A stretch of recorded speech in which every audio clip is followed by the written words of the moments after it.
Welcome back. We're joined by Douglas Murray, the founder and director of a superb organization in the United Kingdom, the Center for Social Cohesion. He has recently written in the Wall Street Journal a most important article, and it's always a good pretext to find you in the journal, Douglas Murray, to have a chance to catch up a bit. Thank you so much for joining us. Tell us about your essay and why we should all be paying attention. Well, yes, very good to be with you, Frank, as always. The point I was trying to make, was this, that there's a very strange situation that America and Britain and other Western democracies have come to at the moment, which is that we seem in the current melee in the Middle East to be taking a rather new and novel approach to our foreign policy, which is basically this. You'll remember that the Bush administration, during Bush's first term, he famously said, "You're either for us or against us." My argument here is that it seems that this is still the case, but those people who are for us, we're now against, and the people who are against us, we're now for. Let me give you a quick example. I mean, in 2009, when the people of Iran came out onto the streets to object against the terrible regime in Tehran, President Obama remained silent. He didn't speak out to say that the mullahs should step down, that Ahmadinejad should retire, or anything like this. It was silence.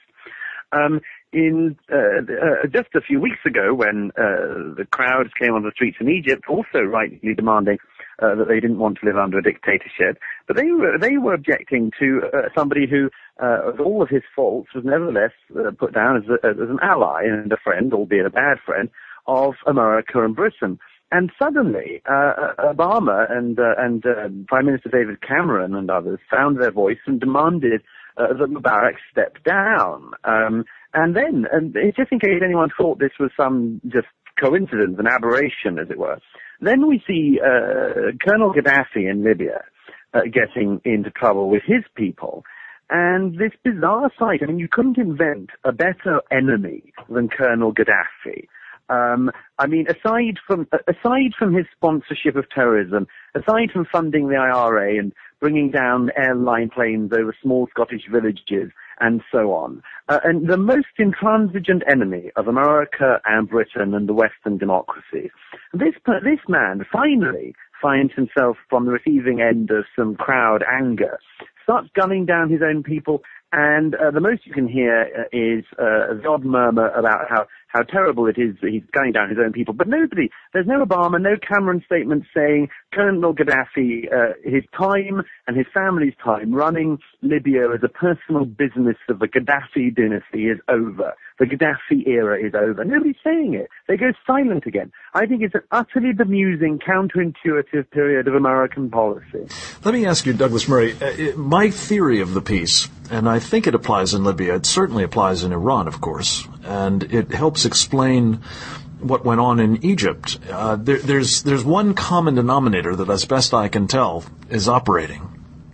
And it's consistent with sort of the the theory of the piece that you just described of, no better friend to our enemies and no worse enemy to our friends.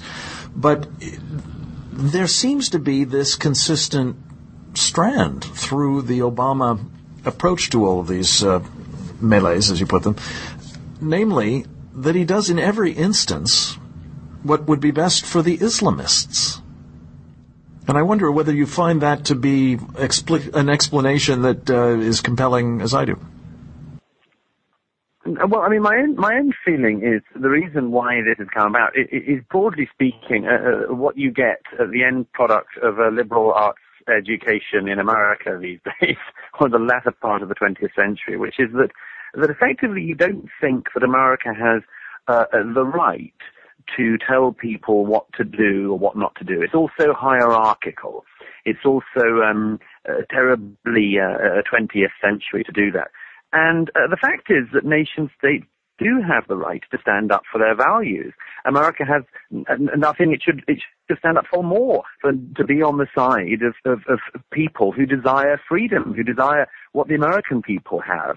But somehow it's almost as if it's bad manners to do that. But Douglas, if I may mullahs what to do. Yeah, if I may interrupt, that would apply to Libya, as you say. It would apply to Iran, but it doesn't explain telling Hosni Mubarak what to do, which is to get the hell out of town right away, by the way. And that's where I just wonder whether there might be something else going on here. But you have been following with great attentiveness, skill, and courage a creature who, in your own country, the United Kingdom, Douglas Murray, has become something of a specimen of this Islamist program, and about whom it seems nobody, perhaps with a few exceptions, including your good self, is able to say anything other than, let's accommodate him. Namely, this fellow Anjem Choudary. And you and I have talked about him on the air a number of times in the past. He is promising to come to Lafayette Square outside the White House here in the United States on the 3rd of March and carry on about how it's time for the United States to be subjected to Sharia. So not just Iran, not just Egypt, not just Libya, but the United States now, and indeed the world over. And I just wonder, it would be very helpful to get your take on this character and how seriously we should take the sorts of Sharia advocacy that he's engaged in, not simply because of himself and his work, but what it speaks to in the larger community of which he's a representative. Sure. Well, I mean, the thing is that on one level, Anjem Choudary and his cohorts seem hilarious. I mean, they are opportunists, publicity seekers and so on. They don't miss an opportunity to, say that they're going to demand that the Queen step down and convert Britain to Sharia. They love this sort of headline-grabbing stuff. But the thing is this, you can't take them too jokily. Because by our analysis at the Center for Social Cohesion, between 1 in 6 and 1 in 7 Islamists convicted of terrorism-related offences in the last decade has been a member of his group, a group that is now banned. One of the people he's proposing to bring into the U.S. in the coming days is somebody called Abu Izzadeen, and the real name is Omar Brooks. But Abu Izzadeen is a man who has been convicted of several very major offences in this country. He's been convicted for inciting murder for terrorist purposes overseas. He's been convicted under the Terrorism Act of 2000 of fundraising for terrorist purposes. This is a very serious person. And Choudary is claiming to come into the U.S. with him and others to make these new outlandish demands on the U.S. So, I mean, I think that in a way he's a fascinating case, Choudary and his people, because as I say, on the one hand, they are utterly laughable. Their demands are beyond satire. And on the other hand, some of their members really mean it. Perhaps all of them. I personally think that Choudary doesn't believe a word of it. I think he's a publicity seeker.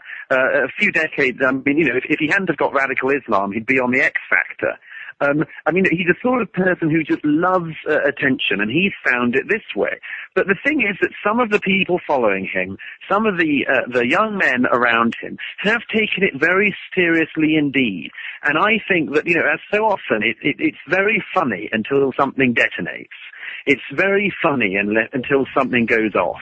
Well, and Douglas, 2 points on that. One is that, as you say, there are lots of people who take this very seriously, whether he may be simply a publicity hound or whether he's giving expression to what Sharia dictates or not. It may be an interesting debate, but unfortunately, he is speaking for an awful lot of people who follow this. And it's happening, as you know, at a time when we're seeing people who seek to say so in your country, in the Netherlands, in Austria, and elsewhere in the continent, being suppressed, being denied the opportunity to speak about these dangers and what they constitute in terms of our freedoms. So very, very 10-second response, if you have one. Absolutely. I mean, this is the strange era we find ourselves in, that people who say the most blood-curdling thing, if they're Islamists, can get away with it, and the people who point the finger at them increasingly finding they can't do so legally. This is a big problem for Europe, and it's a problem that will come to America. Yeah, I fear so. Well, we will be trying to stave it off, and I know we will be doing it with a great ally in you, Douglas Murray of the Center for Social Cohesion in the United Kingdom. Thank you so much for finding some time for us here at Secure Freedom Radio.